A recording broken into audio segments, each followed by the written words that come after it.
Ya, puji Tuhan. Shalom Bapak Ibu Saudara sekalian. Selamat pagi. Apa kabar semuanya? Sehat? Ya, puji Tuhan. Kita bersyukur kembali bisa bertemu dengan sukacita dan juga kita boleh menikmati berkat-berkat Tuhan ya di sepanjang minggu yang sudah lewat. Puji Tuhan. Bersyukur juga buat pemeliharaan Tuhan Bapak Ibu Saudara sekalian kalau kita melihat situasi ya. Saya lihat di Manado, saya lihat di Bekasi, saya lihat di beberapa kota di Indonesia memang curah hujannya sekarang sangat tinggi ya, dan begitu banyak hal yang terjadi. Ada longsor di mana-mana dan kemudian banjir ya. Sehingga ketika melihat suasana itu betapa hati ya kita itu betul-betul bukan mensyukuri bahwa saya bersyukur bukan karena kejadiannya di sana, kita tetap berempati ya, tapi kita bersyukur kenapa? Karena Tuhan yang terus masih luputkan kita, Tuhan yang masih terus jagai, Tuhan yang masih lindungi kita, sehingga kita masih diberi kesempatan, ya, boleh menikmati berkat, bahkan kita juga diberi kesempatan untuk melakukan yang terbaik untuk Tuhan.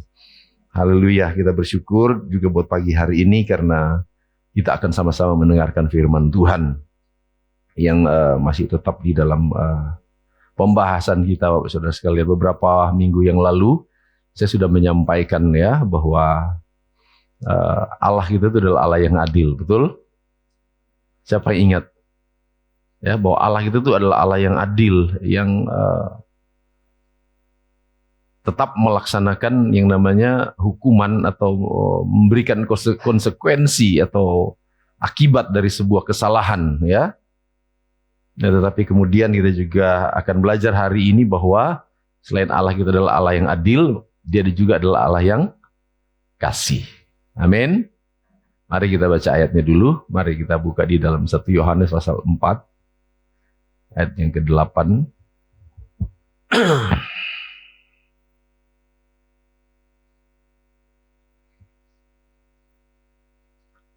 1 Yohanes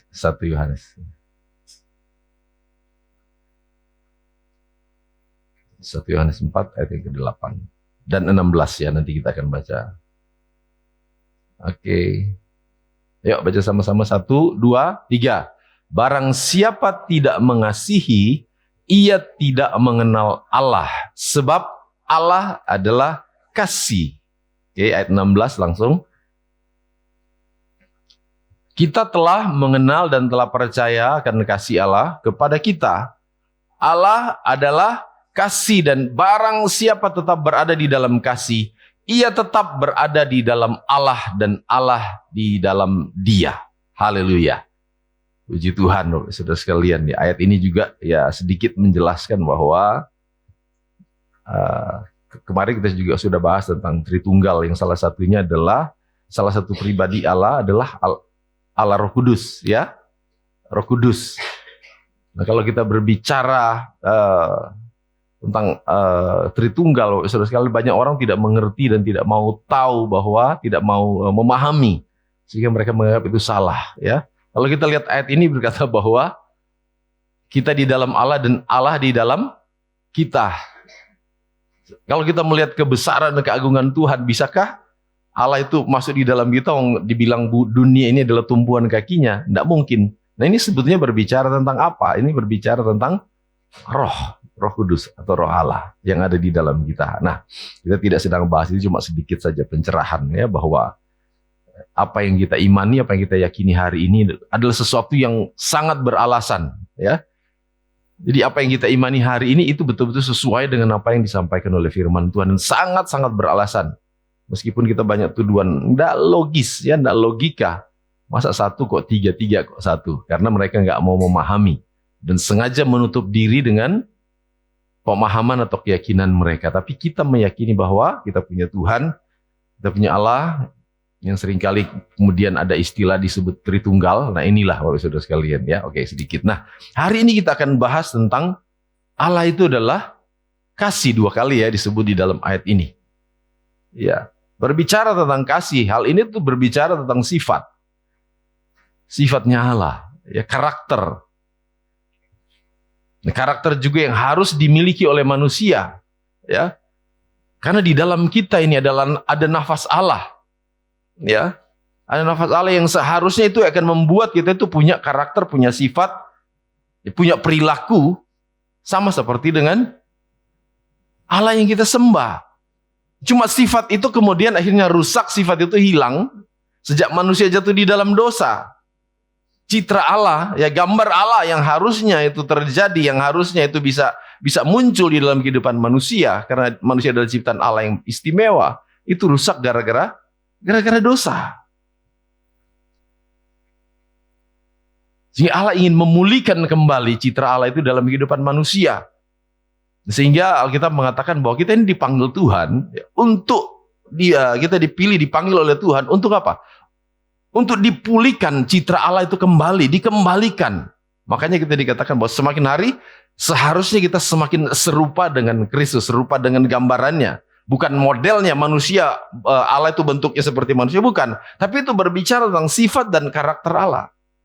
Yang seharusnya kemudian dipulihkan dalam hidup kita sebagai orang-orang yang percaya kepada Tuhan. Termasuk salah satunya adalah kasih. Allah adalah kasih, Bapak Saudara sekalian. Sama-sama ngomong kasih. Sudah tahukah kita sebetulnya apa itu kasih, ya? Kita sudah belajar bahwa kasih itu bukan cuma sekedar sebuah perasaan, ya. Waduh, saya mengasihi dia, saya ingin melakukan sesuatu kepada dia. Tapi itu bukan sekedar sebuah perasaan, tapi kasih itu, Bapak Saudara sekalian, ada banyak hal, ya. Coba kita lihat dulu, mungkin kita baca saja penjelasannya mungkin sedikit. 1 Korintus pasal yang ke-13 mulai ayat 4. Kemarin kita sudah bahas waktu kateksasi beberapa kali, ya. Baik yang mau dibaptis maupun yang mau menikah, kemarin kita bahas. Kasih itu sebetulnya apa sih? 1 Korintus 13.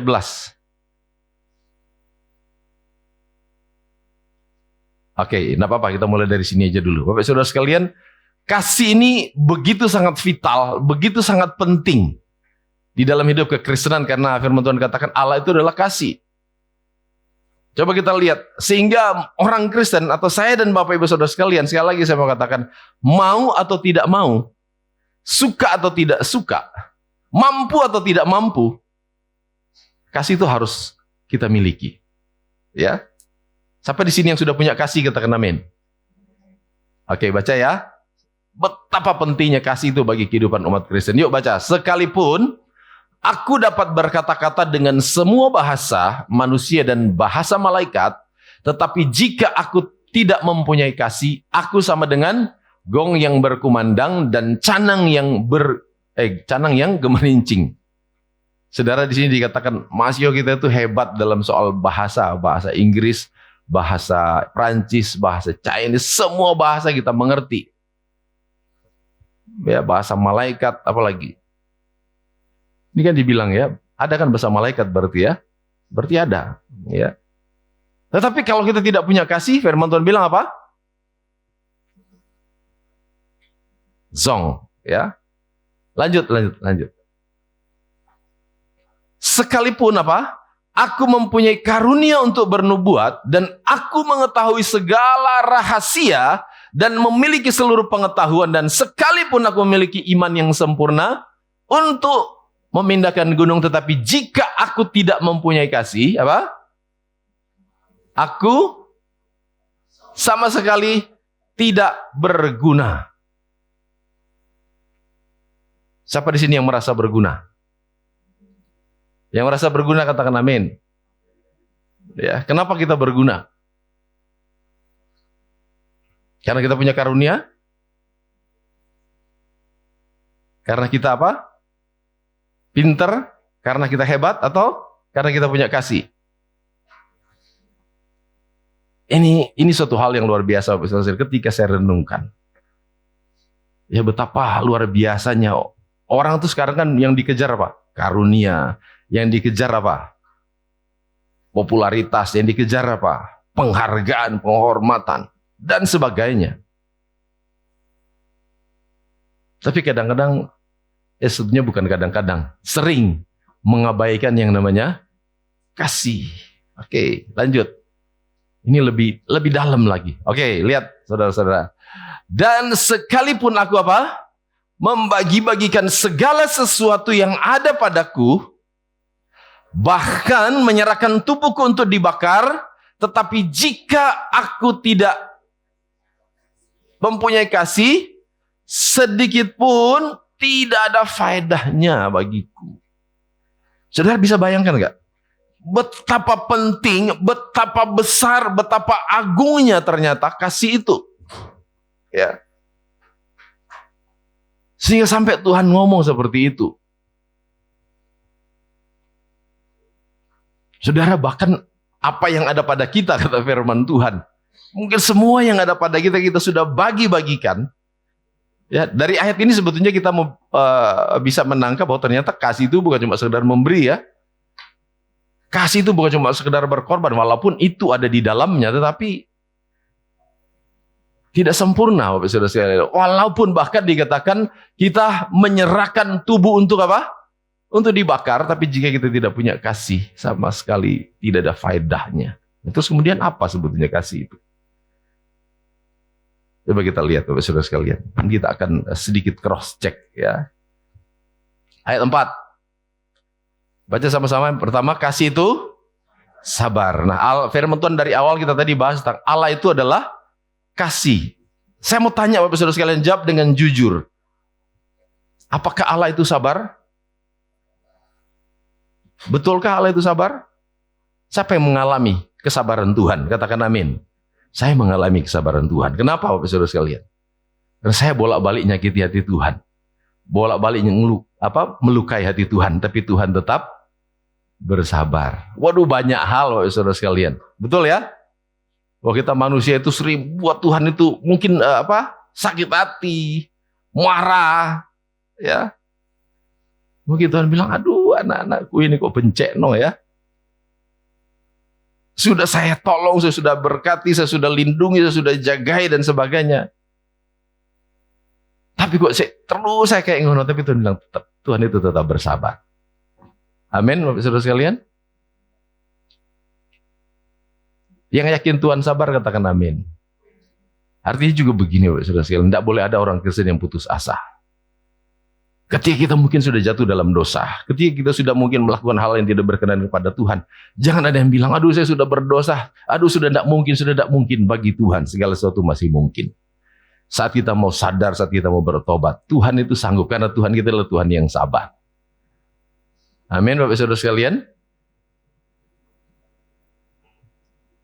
Yang yakin Tuhan kita adalah sabar, katakan amin. Yang kedua, kasih itu apa? Murah hati. Betulkah Tuhan kita murah hati? Betul? Siapa yang pernah merasa kemurahan hati Tuhan? Saya percaya kita semua pasti mengalami kemurahan hati Tuhan. Betul? Tuhan kita adalah murah hati ya. Kalau nggak murah hati mungkin kita nggak ada hari ini di sini. Betul? Lanjut. Ia tidak cemburu. Padahal sebetulnya ada ayatnya. Tuhan itu cemburu. Tapi kalau kita bahas kata cemburu ini sebetulnya bukan berbicara bahwa Tuhan itu tidak cemburu dalam hal apa ya. Karena kalau Tuhan berbicara di dalam perjanjian lama Tuhan itu cemburu. Kenapa Tuhan itu cemburu? Karena Tuhan tidak mau melihat perzinahan secara rohani. Karena di zaman dulu orang Israel, mereka percaya Tuhan, tapi masih percaya berhala. Ya. Tuhan orang-orang percaya waktu itu mereka punya Tuhan, tapi mereka juga punya sesembahan yang lain. Ya, makanya kalau kita temukan di perjanjian lama, selalu yang Tuhan suruh apa? Bakar, hancurkan segala berhala-berhala, tempat-tempat doa untuk pemujaan dewa-dewi dan sebagainya. Ya. Tapi yang dimaksud dengan ini, ia tidak cemburu. Cemburu dalam hal Tuhan tidak iri. Bagaimana Tuhan iri? Wong semua yang kita punya adalah pemberian Tuhan. Wong semua yang kita punya itu Tuhan yang punya. Tidak mungkin Tuhan iri. Ya, cemburu itu berbicara tentang iri. Tidak mungkin Tuhan iri hati. Betul? Apalagi? Ia tidak memegahkan diri dan tidak sombong. Walaupun dia yang menciptakan segala sesuatu, tapi dia tidak rendah hati, dia tidak sombong. Buktinya apa? Dia rela datang. Lahir di mana? Lahir di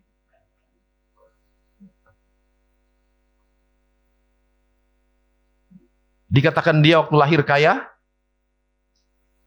Enggak ya. Bahkan dibilang anak manusia itu punya tempat tidur, tapi dia sendiri mau meletakkan kepala aja susah. Itu menunjukkan kerendahan hati. Bahkan firman Tuhan katakan bahwa dia datang dan rela disebut dengan hamba. Dia mengosongkan dirinya. Dia tidak mungkin memegahkan diri. Oh, seperti yang diminta-minta orang kan, dia tunjukkan di Alkitab. Yesus pernah mengatakan, akulah Tuhan, sembahlah aku. Gak ada, saudara sekalian. Karena Tuhan kita adalah Tuhan yang rendah hati. Walaupun dia punya segala-galanya, dia tidak mau. Karena kita umatnya, ketika kita mengenal dia adalah Tuhan, kita dengan sendirinya menyembah dia. Bukan dia yang minta-minta, sembahlah aku, sembahlah aku. Seperti yang diminta ya banyak orang di media sosial. Mana ayatnya di firman Tuhannya orang Kristen? Yesus berkata, akulah Tuhan, sembahlah aku. Tuhan kita adalah Tuhan yang rendah hati. Jadi ternyata kasih itu ternyata banyak, saudara sekalian. Bukan cuma sekedar memberi ya, kasih itu sabar, kasih itu murah hati, ia tidak cemburu, ia tidak memegahkan diri dan tidak sombong. Terus apa lagi? Masih ada. Tidak melakukan yang tidak sopan. Berarti Tuhan kita adalah Tuhan yang, kalau lawan dari tidak sopan apa? Yang lawan dari tidak sopan apa? Berarti sopan ya. Tuhan kita adalah sopan. Betul nggak? Berarti kita harus sopan loh Bapak Saudara sekalian. Betul? Jangan ada yang tidak sopan. Cuma masalahnya hal ini kaitannya dengan budaya Bapak Saudara sekalian. Betul? Sopannya orang Manado dan orang Batak belum tentu sopannya orang Jawa. Betul? Orang Manado, bahkan sampai hari ini, ya, ponaan saya itu bisa manggil nama saya tok, nggak perlu panggil lain-lain, ada embel-embel lain. Jadi ponaan saya langsung ketemu saya, Edward, nggak apa-apa kalau di sana, saudara sekalian. Di Jawa boleh nggak kayak gitu? Disentil, betul nggak? Selentik, nggak sopan gitu. Minimal harus manggil apa? Om atau tante gitu ya kan? Kalau di Manado enggak. Om saya panggil namanya, enggak masalah. Ya itu kaitannya dengan budaya. Tapi Tuhan kita, Tuhan yang sopan. Artinya kita harus menyesuaikan. Harus sopan, harus punya rasa hormat. Oke? Jadi Tuhan kita adalah Tuhan yang mengajarkan kita untuk sopan. Karena dia sendiri, Bapak Saudara sekalian, yang menyatakan diri bahwa dia adalah Tuhan yang sopan. Apalagi? Tidak mencari keuntungan diri sendiri. Tidak mencari keuntungan diri. Ini berbicara tentang kasih juga, Pak Saudara. Kalau kita punya kasih, kita tidak mencari keuntungan diri sendiri. Walaupun memang kita bekerja harus cari untung. Tetapi ketika kita dapat untung, dapat berkat, itu bukan untuk kita sendiri. Yang setuju katakan amin. Yo, posisi firman Tuhannya orang Kristen kok yang ini. Nah, aku yang kerja, ya harusnya buat aku, ya kan? Tapi Tuhan kita tidak seperti itu.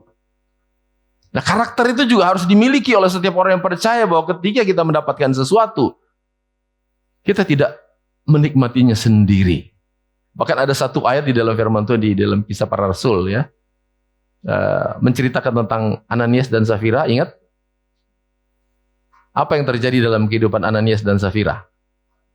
Apa? Mati padahal apa? Yang mereka ambil adalah uang mereka sendiri. Ingat apa yang mereka lakukan? Mereka jual rumah, terus kemudian apa yang mereka serahkan kepada, apa yang diserahkan di gereja waktu itu? Separuh. Zaman sekarang Bapak Saudara kita jual rumah kasih separuh untuk gereja, itu wow, betul nggak? Jangankan separuh, seperempat aja itu suatu hal yang luar biasa. Tapi kenapa Tuhan hukum mereka sampai langsung mati waktu itu? Kenapa Bapak Saudara sekalian?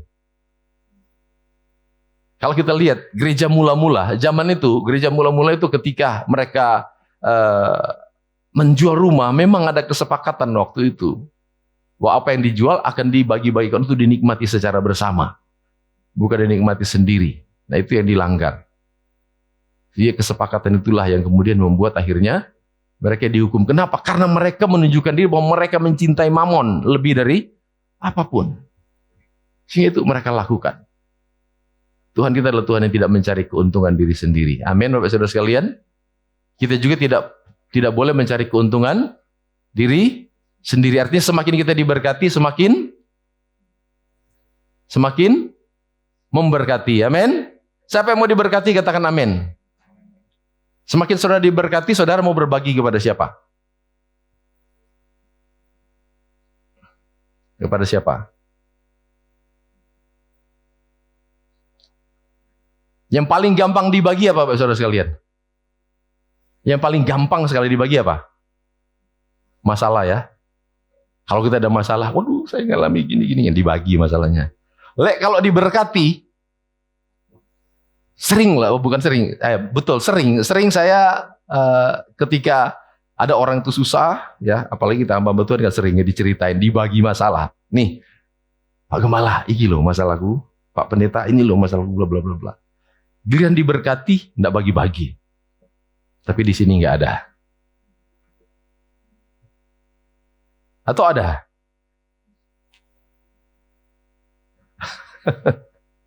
Kita tidak sedang berbicara masalah materi saja, saudara sekalian. Tapi ini memang realita umum ya, bukan cuma di sini, tapi di sana sini dan di sana, di jauh sana, ya kan? Oh di lautan, betul, setuju sama Bu Jumono. Saya juga sering kali bicara di lautan ya, karena di sana jemaatnya ikan-ikan ya. Jadi Tuhan kita adalah Tuhan yang tidak mencari keuntungan diri sendiri. Berarti kasih itu dikatakan ia tidak pemarah. Jadi orang masih dia hebat bagi-bagi, tapi si ngamuan, berarti orang itu tidak punya kasih. Betul nggak, saudara sekalian? Siapa di sini yang masih ngamuan? Katakan itu saya. Masih ada yang ngamuan? Lah sudah berapa lama Bapak Saudara sekalian jadi Kristen? Sudah berapa lama jadi anak Tuhan? Berapa kali ayat ini sudah dibaca? Saudara, saya sering kali ditegur, saya sering kali diomongin. Pak Gembala ini kok nggak pernah marah ya? Saya nggak tahu, saya bersyukur walaupun mungkin itu dianggap kelemahan bagi saya. Tapi saya bersyukur karena saya jadi pelaku firman.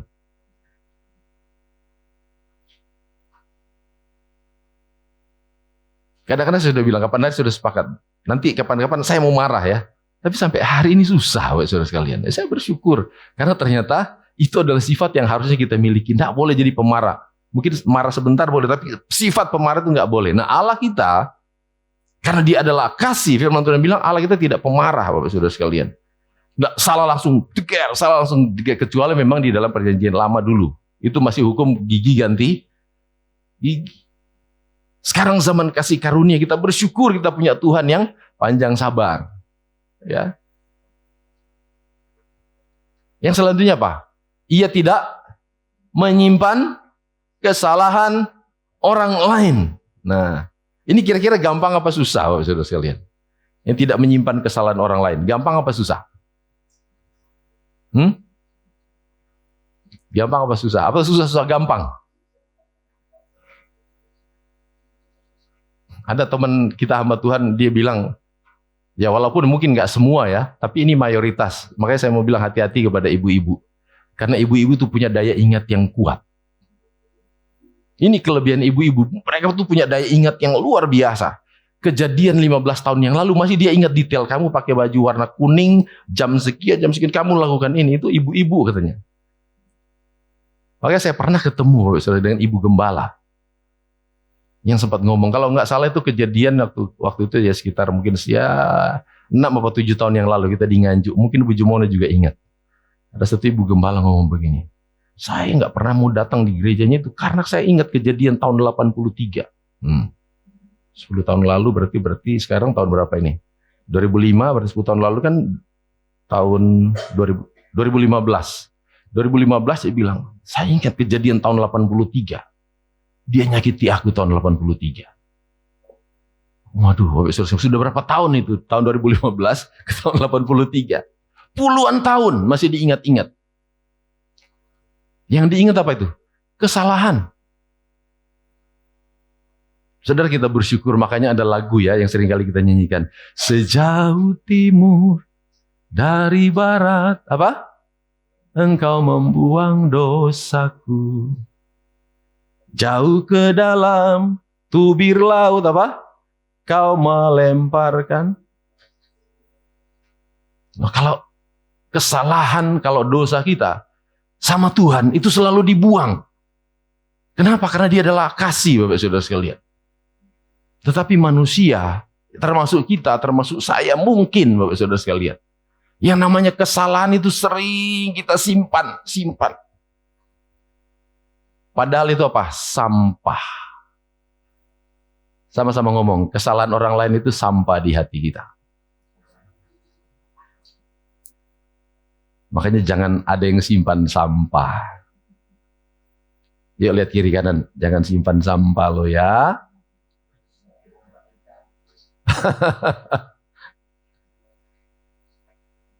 Amin, Bapak Saudara sekalian.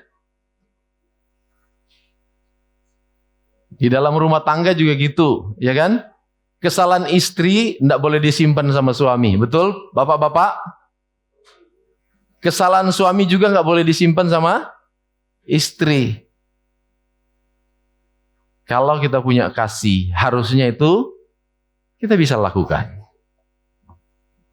Berat memang ya, berat. Tapi Bapak Saudara sekalian, kita tidak melakukan itu dengan kekuatan kita sendiri. Kalau kita mau melakukan hal itu, kita akan diberi kemampuan oleh Tuhan. Amin. Berat memang, waduh, apalagi kalau sakitnya bukan cuma di sini, sakitnya di sini, di mana lagi Bapak Saudara sekalian? Sakitnya tuh di mana-mana. Itu agak susah dilupakan. Tapi kembali lagi Bapak Saudara sekalian, Allah kita kasih. Firman Tuhan katakan bahwa Yesus itu adalah contoh, Yesus itu adalah teladan. Makanya Yesus bilang, belajarlah kepadaku betapa sakitnya Yesus ketika dia datang mau melakukan yang baik. Lahir aja susah, ditolak di mana-mana. Dia berkarya pun ditolak di mana-mana. Bahkan sampai akhirnya dia mau melakukan sesuatu yang baik. Bahkan dia dicambuk, diludahi dan sebagainya. Tapi Yesus bilang apa? Ketika dia diperlakukan seperti itu, Yesus ngomong apa? Bapa, ampunilah mereka, karena mereka tidak tahu apa yang mereka perbuat. Artinya Yesus itu tidak taruh kesalahan itu di hati. Allah kita tidak taruh kesalahan kita di dalam hatinya. Maka anak-anak Tuhan, jangan mau menyimpan kesalahan orang lain di dalam hati. Kalau ada kesalahan orang lain, sama-sama kita nyanyikan lagu anak sekolah minggu. Yesus angkat bebanku dan buang ke laut. Nah, gitu.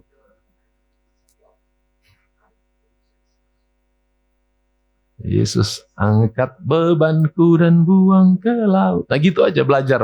Sesuatu yang sederhana, tetapi kita praktekkan, akan ada kelegaan. Damai sejahtera itu akan ada dalam hidup kita. Sebetulnya kalau kita membuang kesalahan itu sebetulnya menguntungkan diri sendiri. Tuhan menyuruh kita tidak menyimpan kesalahan bukan supaya Tuhan yang enak. Tuhan justru mau supaya kita yang enak. Karena kalau ada kesalahan di dalam hati, kita simpan kesalahan. Sudah banyak terbukti, saudara sekalian. Bukan cuma 1-2 orang yang saya dengar kesaksian. Ketika menyimpan kesalahan orang, ada dendam, ada akar pahit. Itu bisa berubah menjadi sesuatu yang luar biasa. CA. Ya. Penyakit itu seringkali disingkat dengan CA. Apa itu? Cancer. Ya. Bahkan ada orang ketika betul-betul dilepaskan dari akar pahit, bisa sembuh loh dari cancer. Saya mengenal orang-orang yang pernah bersaksi seperti itu. Jadi jangan pernah menyimpan kesalahan orang lain. Wow, luar biasa saudara sekalian. Lanjut, masih ada? Ia tidak bersuka cita karena ketidakadilan, tetapi karena kebenaran. Kita sudah bisa tahu, ada banyak hal lagi. Coba kita lanjut saja Bapak Saudara sekalian. Kita akan lihat betapa Allah itu luar biasa. Ya. Betapa kita punya Tuhan yang sangat-sangat luar biasa. Mari kita buka dulu ayatnya Bapak Saudara sekalian. Inilah kasih ya. Kasih yang Tuhan tunjukkan, kasih yang Tuhan berikan kita contoh supaya kita menjadi anak-anak Tuhan yang nurut sama Tuhan, yang meneladani Tuhan. Nah, ini harus kita miliki. Kasih itu bla bla bla. Kita harus belajar. Mungkin Bapak Saudara bisa baca di rumah. Ya, ada hal-hal yang mungkin nanti tidak mengerti, bisa nanti tanya. Oh, ternyata tuh kasih itu seperti itu. Kasih itu bukan sesuatu yang sederhana. Makanya kenapa Tuhan bilang, kasih itu bagian yang sangat penting dalam kekristenan. Yang tidak boleh tidak, itu harus ada dalam hidup kita.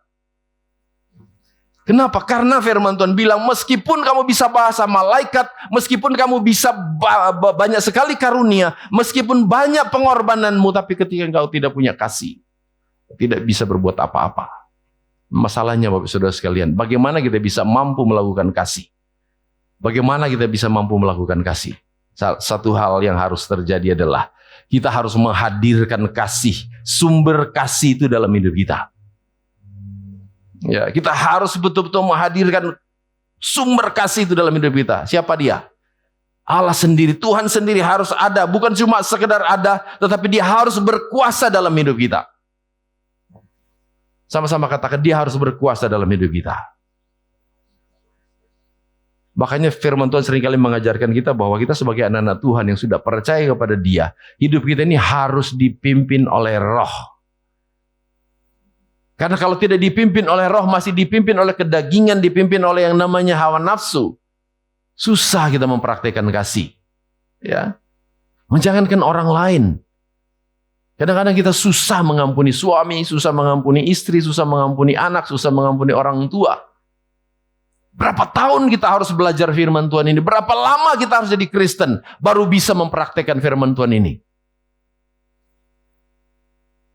Saudara, ini harus kita sadari, karena kadang-kadang ada pembenaran dengan mengatakan, oh saya kan masih manusia, saya kan masih daging, saya kan masih lemah. Ini yang seringkali membuat kita terjebak lagi, dan akhirnya kemudian sulit untuk terjadi yang namanya pertumbuhan.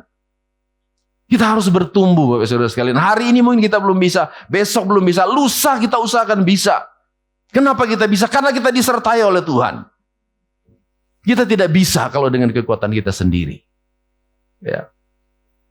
Allah itu adalah kasih. Berarti kita anak-anak Tuhan juga harus punya kasih. Karena tegas sekali firman Tuhan katakan bahwa barang siapa yang mengasihi Allah, karena Allah adalah kasih. Ya. Kita sebagai anak-anak Tuhan harus betul-betul punya kasih. Tinggal di dalam kasih karena Allah kita adalah kasih. Dan ingat saudara sekalian, kalau kita lihat Allah kita kasih, kasihnya itu bukan sementara. Ya, ada beberapa ayat yang kita coba lihat. Mungkin cuma sekedar baca saja. Mari kita lihat di dalam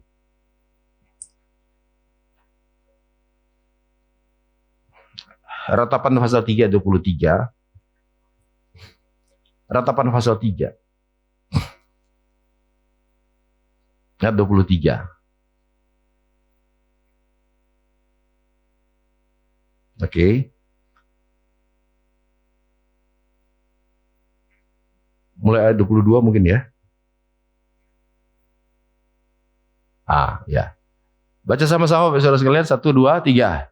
Tak berkesudahan kasih setia Tuhan, tak habis-habisnya rahmatnya, terus selalu baru tiap pagi, besar kesetiaanmu.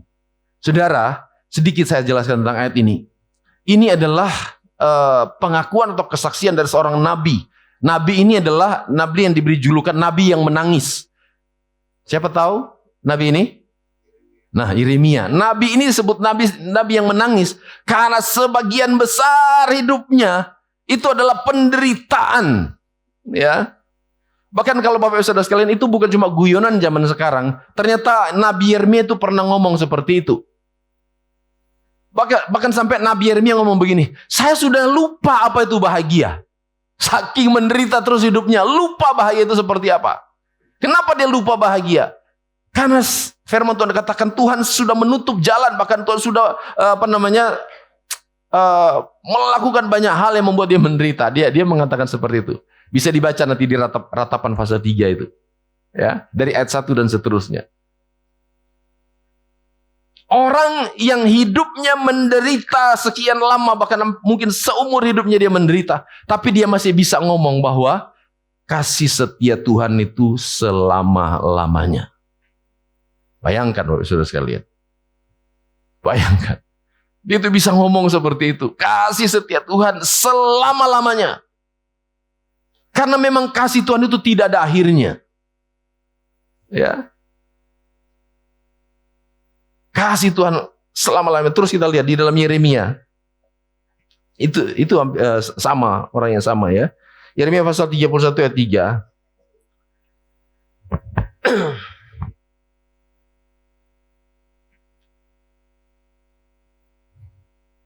Yeremia pasal 31 ayat 3. Yuk baca sama-sama. 2, 3. Dari jauh Tuhan menampakkan diri kepadanya.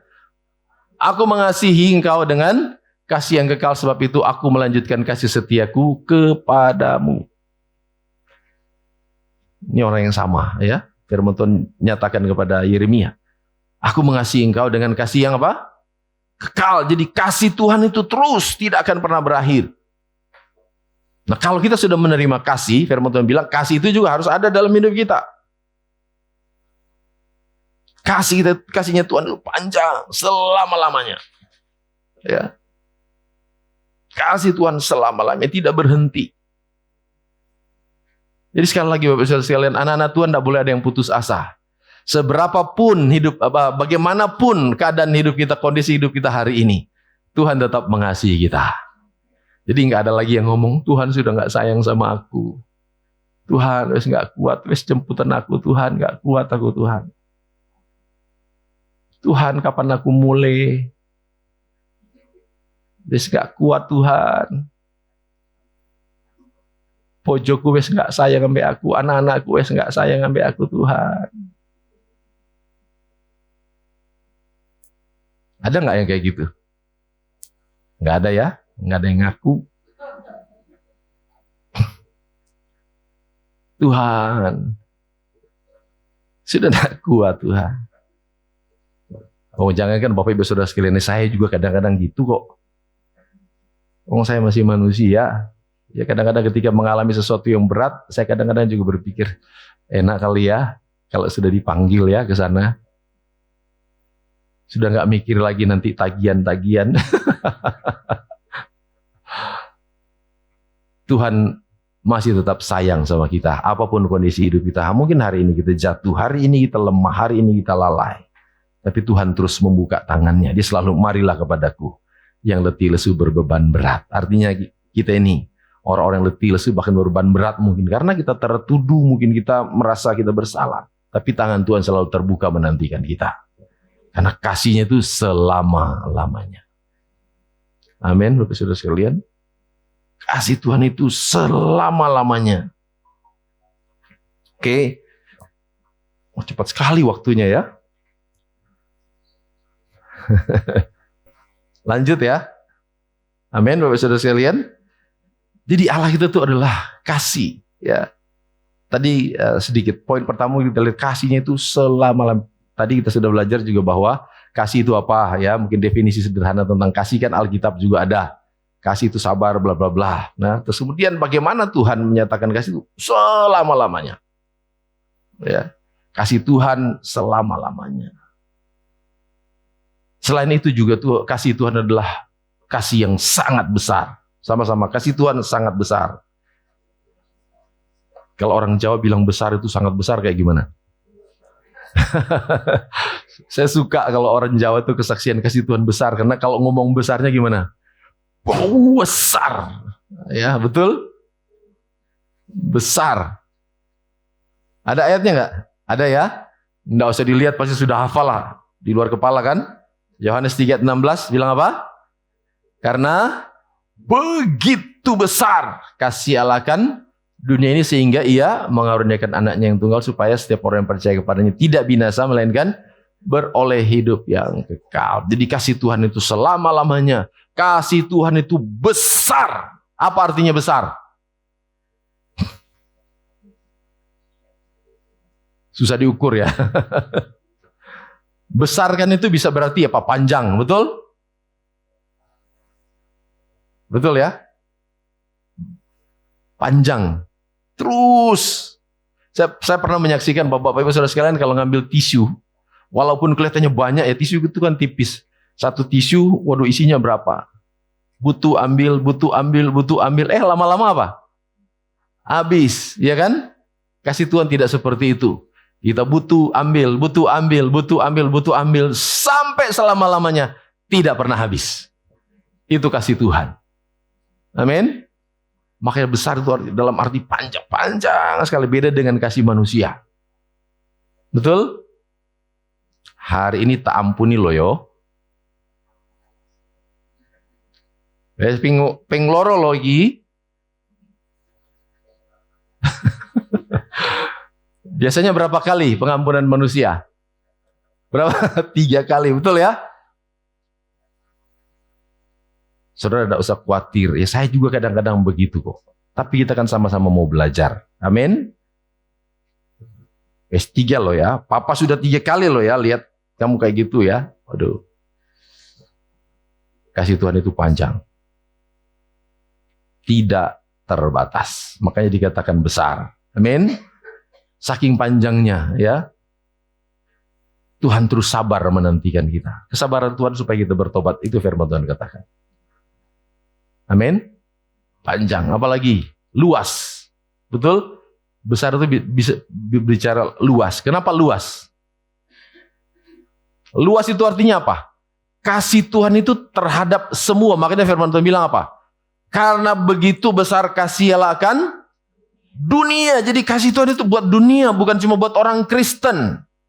Kasih Tuhan untuk semua apa yang ada di dalam dunia. Ya. Kasih Tuhan, makanya Tuhan pilih kita, Tuhan tetapkan kita jadi anak Tuhan, supaya kita jadi saksi. Kita yang sudah mengalami kasih Tuhan, bagi kasih itu kepada orang-orang yang belum memiliki kasih Tuhan. Yang setuju katakan amin. Mau bagi kasih Tuhan? Kasih Tuhan itu luas, artinya juga apa? Tidak pandang bulu. Beda dengan kasih manusia, sempit. Kamu saudaraku ya tak kasih, kalau bukan saudaraku nggak tak kasihi. Orang Kristen tidak begitu. Betul? Siapapun harus kita kasih. Bahkan Alkitab mengajarkan apa? Kasihilah. Kasihilah.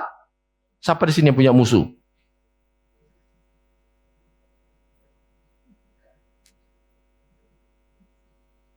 Sebetulnya itu berbicara tentang apa? Musuh itu berbicara tentang orang-orang yang suka nyakiti kita. Orang-orang yang suka membuat kita jengkel. Walaupun mungkin mereka bukan musuhan langsung, tapi orang-orang ya menurut mungkin bahasa sehari-hari, orang-orang yang bencekno itu ya juga kita harus kasihi. Orang yang seringkali membuat kita kecewa, kita harus mengasihi mereka. Ini yang setuju katakan amin. Berat atau ringan? Susah atau gampang? Gampang susah, ya. Tapi saya percaya kalau kita punya sumber kasih itu dalam hidup kita punya Allah sebagai sumber kasih, kita pasti bisa melakukannya. Amin. Kasih itu harus luas, tidak boleh pandang bulu. Ya. Saudara, saya mau mengajarkan, yuk kita sama-sama belajar, jangan jadi orang yang suka pandang bulu. Ya. Kalau kita lihat orang, misalnya kita nyambut orang yang katakanlah kalau kita nyambut orang kaya, wih kita kayak, mari Pak, mari Bu. Kalau kita nyambut misalnya pengamen kah atau pengemis kah, kita perlakuannya beda. Harusnya anak-anak Tuhan harus punya sikap yang rasa hormat kita kepada orang kaya juga sama dengan rasa hormat kita kepada. Bisa nggak Bapak Saudara sekalian? Bisa nggak? Harusnya bisa, betul? Nggak boleh pandang-pandang, oh mentang-mentang, wah ini orang yang status sosialnya tinggi. Nggak boleh. Di hadapan Tuhan kita semua sama, orang miskin kaya sama. Amin. Ya, kasih itu luas. Kasih Tuhan itu luas, makanya kita juga punya kasih yang luas. Panjang, luas, tinggi. Betul ya, kasih Tuhan tinggi nggak Bapak Saudara sekalian? Tingginya kenapa? Karena kasih Tuhan itu tidak menuntut atau tidak pamrih. Betul nggak Tuhan tidak pamrih? Nilainya itu tinggi. Kasih Tuhan itu punya nilai yang sangat tinggi. Kasih yang sangat bernilai, agung Bapak Saudara sekalian. Karena dia tidak pamrih. Beda dengan kasih manusia. Kadang-kadang kasih manusia itu saya mau mengasihi karena sesuatu. Bahkan di firman Tuhan kita itu luar biasa ya. Kemarin kalau nggak salah barusan kita bahas ya, bahwa kalau saya mengasihi orang yang mengasihi saya, apa lebihnya? Itu impas, betul nggak? Tapi Tuhan mengajarkan justru mungkin orang yang tidak mengasihi kita, kita juga harus mengasihi mereka. Itu punya nilai tambah. Nah itu kekristenan. Kalau kita mengasihi orang yang mengasihi kita itu bodoh wae, betul? Tapi kalau kita mengasihi orang bahkan yang mungkin nyakiti kita, itu diacungi jempol sama Tuhan. Mau diacungi jempol sama Tuhan? Jempolnya gimana? Gini atau gini? Gini atau gini? Gini. Amin, Bapak Saudara sekalian. Kasih Tuhan itu sangat-sangat bernilai. Panjang, luas, apa tadi? Tinggi, apa lagi? Dalam. Kenapa dalam? Kasih Tuhan kadang-kadang susah diselami, betul? Susah diselami. Jalanmu tak terselami oleh setiap hati kami. Betul ya? Kadang-kadang kita susah menyelami kasih Tuhan. Jadi kadang-kadang kita merasa Tuhan kok kayak gini. Saya kan maunya gini Tuhan. Saya kan doanya gini Tuhan. Tapi kok jawabannya ngono Tuhan. Saya jangan ngene Tuhan. Mau kok ngene loh Tuhan. Kok iso ngono, ya kan? Seringkali gak kayak gitu Bapak Saudara sekalian? Tuhan saya kan maunya kayak gini Tuhan, kenapa kok begitu? Aku begini, engkau begitu. Itu lagu dunia itu bukan kayak gitu ya. Saya jangan ngene loh Tuhan, kok ngono sih? Nah, ya kan? Sudah seringkali kita tidak bisa menyelami ya kasih Tuhan. Itu dalam. Jadi ketika kita mengalami masalah, jangan buru-buru bilang, wah saya marah sama Tuhan. Jangan buru-buru bilang, oh Tuhan itu gak sayang sama aku. Justru dengan seperti itu justru Tuhan menyatakan kasih-Nya. Amin. Kadang Tuhan izinkan sesuatu untuk meluputkan kita dari bahaya. Oh kita nyalakan, Tuhan kok ngene, kok ngono.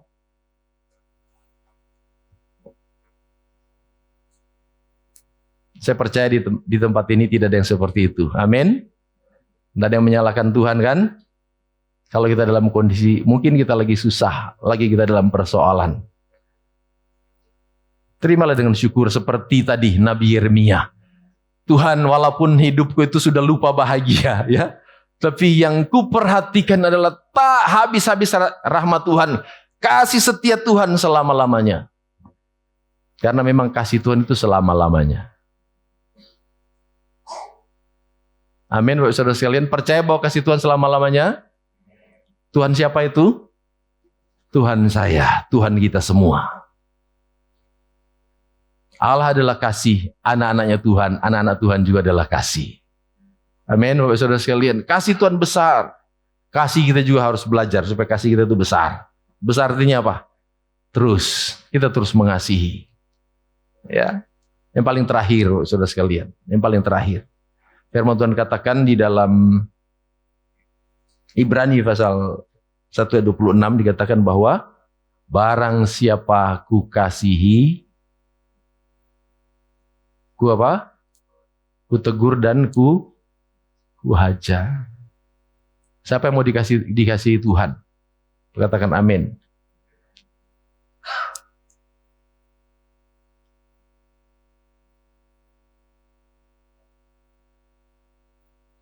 Barang siapa ku kasihi, ku hajar. Siapa yang mau dikasihi Tuhan? Katakan amin. Ternyata kasih Tuhan itu tidak melulu dikasih sesuatu yang wah gitu. Tapi kasih Tuhan kadang-kadang juga untuk apa?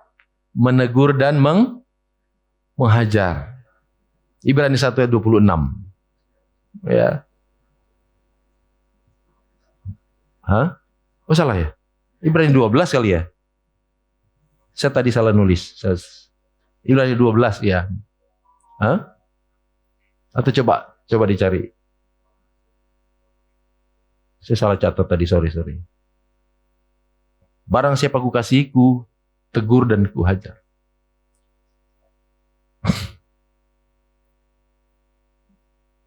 Ya, pokoknya itu ayatnya ya. Barang siapa ku kasihi, ku tegur dan ku hajar. Jadi ternyata kasih Tuhan itu seringkali justru juga dalam bentuk apa? Oh ya, Wahyu 3:19. Siapa tadi saya catat ya. Barang siapa ku kasih, ia ku tegur dan ku hajar. Sebab itu relakanlah hatimu dan bertobatlah. Siapa mau dikasih oleh Tuhan, katakan amin. Siapa yang mau dihajar sama Tuhan? Loh, kalau mau dikasih harus mau juga saya nggak mau dihajar, ditegur aja seperti Bu Gembala bilang. Saya mau ditegur aja, nggak mau dihajar. Barang siapa ku kasih, ku tegur dan ku hajar. Seperti ku hajar itu bukan seperti bayangan kita dihajar kayak dihajar, bukan begitu. Ini hajar ini berbicara tentang dididik ya, dilatih. Itu artinya dihajar itu dilatih. Ya seperti kalau misalnya tentara itu mau apa? Ikut apa namanya? Pendidikan ya. Wah, pendidikan itu susah. Itu dilatih namanya. Itu maksudnya dihajar itu seperti itu, dilatih. Bagaimana cara Tuhan melatih kita? Ya kadang-kadang ya Tuhan izinkan ya seperti tadi, betul? Seperti ada persoalan, ada masalah yang kita hadapi, ya seperti itu, saudara sekalian. Cara Tuhan mendidik, cara Tuhan melatih kita. Jadi justru kalau kita dididik, dilatih oleh Tuhan, itu kita sedang mengalami yang namanya kasih Tuhan. Seperti orang tua kalau mendidik anaknya, walaupun sekarang anaknya itu susah dididik. Zaman sekarang ya, anak-anak itu lebih pintar dari orang tua. Orang tua belum selesai ngomong, anak-anak itu, tapi kita harus doakan ya supaya anak-anak kita di generasi kita zaman sekarang jadi anak-anak yang betul-betul bisa menghargai, menghormati orang tua. Masih lebih pintar anak-anak sekarang daripada orang tua. Kalau orang tua ngomong, bukan orang tua cerewet. Orang tua ngomong berarti bukan orang tua tidak sayang, tapi justru sayangnya orang tua disampaikan lewat kata-kata. Itu namanya menegur dan menghajar. Siapa yang mau dikasih oleh Tuhan, katakan amin. Siapa yang mau dihajar? Amin, puji Tuhan. Ya, Allah kita adalah kasih, makanya kita harus tinggal di dalam kasih Allah. Tampilkan lagi ayat yang pokok tadi, terus kemudian kita masuk di dalam doa. Kita akan baca sama-sama. 1 Yohanes 4 ayat yang ke-8 dan 16. 1 Yohanes pasalnya yang ke-4. Baca sama-sama 4. 1 Yohanes 4 ayat 8 dan 16.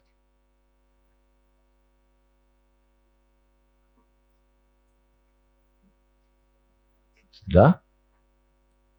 Atau yang sudah dapat kita baca sama-sama. 1 Yohanes pasal 4 ayat 8.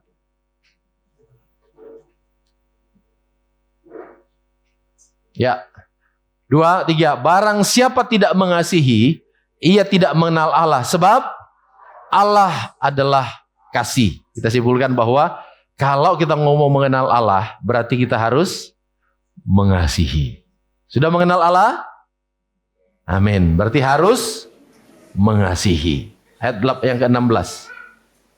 Kita telah mengenal dan telah percaya akan kasih Allah kepada kita. Allah adalah kasih, dan barang siapa tetap berada di dalam kasih, ia tetap berada di dalam Allah dan Allah di dalam dia. Ya, mau tetap berada di dalam Allah? Amin. Berarti kita harus punya kasih. Karena dengan kita punya kasih, kita terus berada di dalam Allah. Mari kita tunduk kepala, kita mau berdoa sama-sama.